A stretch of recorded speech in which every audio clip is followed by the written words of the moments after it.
VOA Afrique.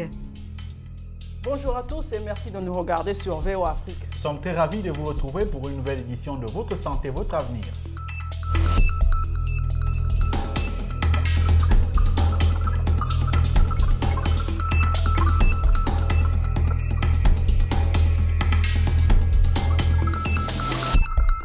Aujourd'hui, dans Votre Santé, Votre Avenir, nous parlons des travailleurs et travailleuses du sexe, un groupe à haut risque quant aux infections sexuellement transmissibles. Nous verrons ce que les spécialistes disent sur les risques encourus non seulement par les travailleurs et travailleuses du sexe, mais aussi par leurs familles. Et pour commencer, Mohamedou, qui sont les travailleurs ou travailleuses du sexe, puisqu'on les retrouve chez les hommes et chez les femmes? Les travailleurs et travailleuses du sexe est une expression générique utilisée à l'échelle internationale pour désigner les métiers ou pratiques qui mettent en scène une prestation sexuelle et dans la majorité des cas, c'est un service rendu en échange d'une compensation monétaire. Eh bien, en raison de ce comportement à risque particulier, les travailleurs ou travailleuses du sexe sont exposés à des risques accrus des maladies sexuellement transmissibles. Des risques, oui, puisque des études indiquent que la probabilité de contracter le VIH-Sida des personnes est de 14 fois plus élevée chez les professionnels du sexe que chez les autres personnes. Qu'est-ce qui explique cette exception? Quelles sont les contraintes qui bloquent l'arrêt de cette pandémie? Les travailleurs ou travailleuses du sexe sont-ils conscients de ces dangers? Nous avons posé ces questions à une personne qui fait justement ce métier. Elle nous a révélé les contraintes qu'elle vit au quotidien. Alix Kati Kataï a recueilli son témoignage en RDC.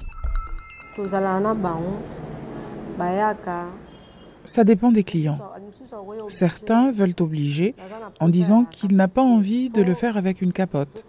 Là, je suis obligée d'avoir un préservatif féminin et de le proposer. Je peux en avoir ou pas. Ces préservatifs féminins sont rares. Je peux en utiliser un pour 2 ou 3 clients.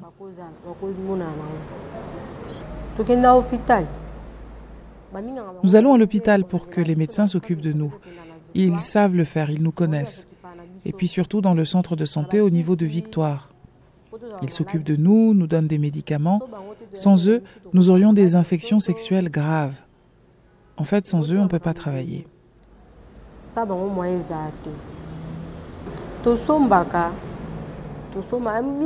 Oui, nous les achetons nous-mêmes, et plutôt des préservatifs masculins, les féminins étant rares.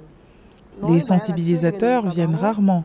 C'est plutôt nous qui allons vers eux pour nous informer sur les infections sexuellement transmissibles, pour protéger nos corps. Ils ne savent pas où nous opérons.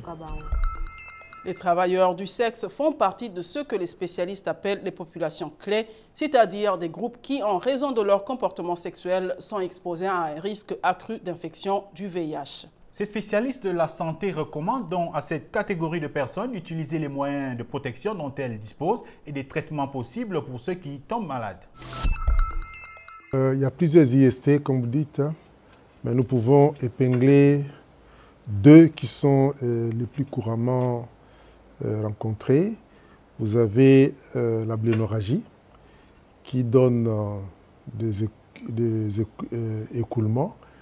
Et puis, vous avez aussi la syphilis qui, à un certain niveau, donne des ulcérations, donc de petites lésions au niveau de l'appareil génital. Le plus grand IST, qui fait d'ailleurs l'objet de tout un programme, c'est le VIH. Nous avons monté à la faveur de la lutte contre le sida, on a monté un projet IST. Ce projet-là a démarré au centre Matongé, centre IST Matongé, qui s'est étendu, qui a permis aussi de pouvoir avoir des protocoles qui nous permet aujourd'hui de généraliser l'approche qu'on a expérimentée dans ces centres-là. C'est l'approche syndromique. Les traitements, c'est fait non pas par les examens des laboratoires, mais seulement à la faveur de signes. Une fois que la personne se présente, vous présente les signes, vous objectivez certains signes quand il y a écoulement, on voit. Donc il y a un programme spécialisé qu'on a mis en place pour pouvoir faire face à cela. Et selon l'Organisation mondiale de la santé, les groupes clés ne bénéficient pas toujours des services adéquats de prise en charge de l'infection à VIH, ce qui menace de balayer les progrès mondiaux de la lutte contre le virus du sida. Heureusement, Rosine, il existe des organisations qui se mobilisent pour sortir ces professionnels du sexe de l'anonymat et surtout leur permettre d'accéder à des soins et à des suivis médicaux.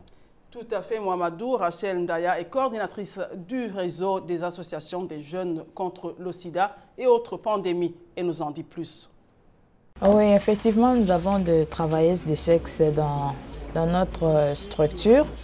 Et souvent, elles adhèrent à travers les grandes activités. Lorsqu'on mène une activité de sensibilisation, il y a des pères éducateurs qui descendent, qui vont échanger avec les travailleuses des sexes et qui tiennent des causeries éducatives. Parmi elles, il y en a qui cherchent à s'approcher davantage pour avoir plus d'informations parce que là, on donne juste quels sont les modes de transmission des infections sexuellement transmissibles, comment on peut les détecter, comment la personne peut se soupçonner elle-même d'avoir ça.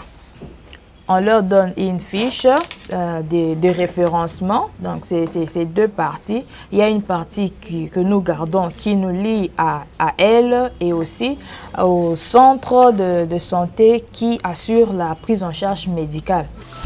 Il faut dire que c'est une bonne stratégie d'aller vers ces gens, vu qu'ils sont souvent victimes de stigmatisation de la part des autres. Tout à fait, c'est une bonne stratégie, d'autant plus que ces gens sont en contact avec beaucoup d'autres. Donc cela va aussi aider à protéger le reste de la population. Il n'y a pas eu que des commentaires sur Facebook, il y a eu également des questions et nous en avons sélectionné une qui nous vient de la RDC. C'est Moussoubou Olivier James qui demande comment cela se fait que le taux de prévalence du VIH-Sida monte en flèche chaque année en RDC, selon les statistiques, alors que la prostitution n'est pas légalisée par le gouvernement. Y a-t-il un rapport entre les deux?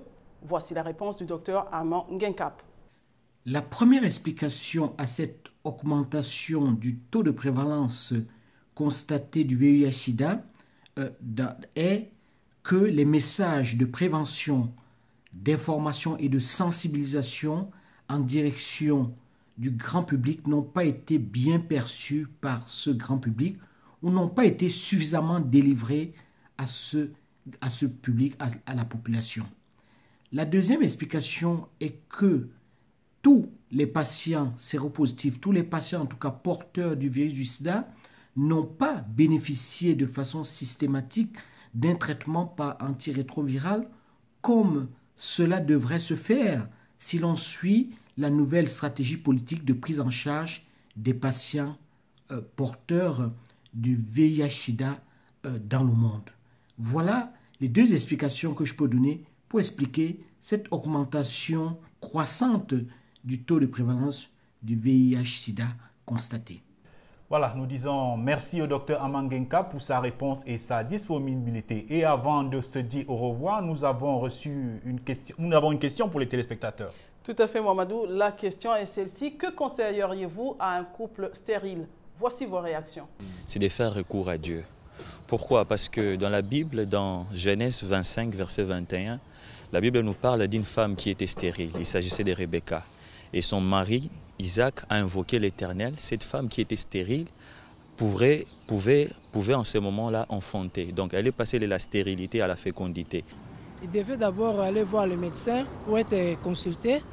Et si le médecin constate qu'il y a la stérilité entre les deux, la femme ou l'homme, dans ce cas-là, maintenant, il devait décider pour aller maintenant à l'orphelinat pour adopter un enfant.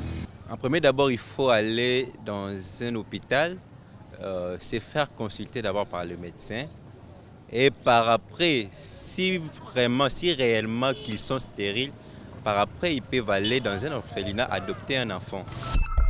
C'est par vos réactions qui ont été recueillies par Alex Kataï que prend fin cette édition de Votre Santé, Votre Avenir, une édition consacrée aux infections sexuellement transmissibles chez les travailleurs et travailleuses du sexe. Et si vous avez des questions sur ce sujet ou sur d'autres sujets santé, vous pouvez toujours nous les envoyer sur la page Facebook de VOA Afrique.